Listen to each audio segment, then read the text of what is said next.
కదండి. యేసయ్య ఆయన ఆయన ఆలయము ఒక వ్యాపారపు టిల్లుగా చేసేసారండి.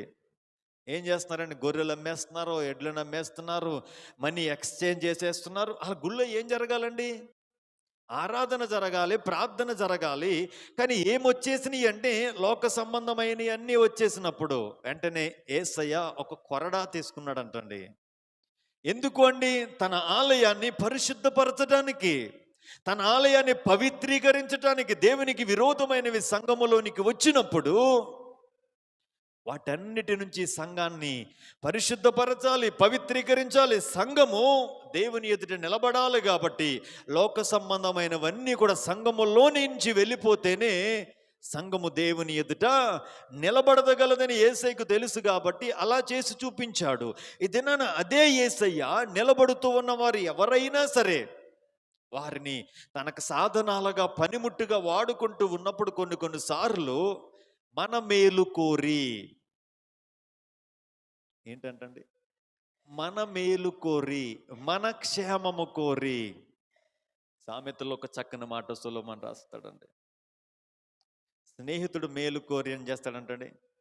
గాయాలు చేస్తాడంట. అలా కాకుండా నీకు నువ్వు బాగుపడతాం ఇష్టం లేనాడు ఏం చేస్తాడంటే, అస్సలు ఒరే నువ్వు ఏం చేసినా కరెక్టే, అసలు నీ వంటి వాడు ఈ అంతర్వేదిలోనే లేడు, అసలు నీలా మాట్లాడగలిగిన వాడు ఎవడున్నాడు బాబు ఇక్కడ అంటే. చూడండి, అంటే వాడు నాశనం అయిపోవాలని కోరుకునేవాడు ఏం చేస్తాడంటే, నువ్వు అన్న ప్రతిదానికి ఏమంటాడంటే తానా తందాన, నీ అంతటి వాహనం లేడు, నువ్వేం చేసినా కరెక్టే, నువ్వు లోక సంబంధంగా నువ్వు జీవించిన నీ సంఘములో నీ వంటి వ్యక్తి అసలు ఎవడు కూడా లేడు.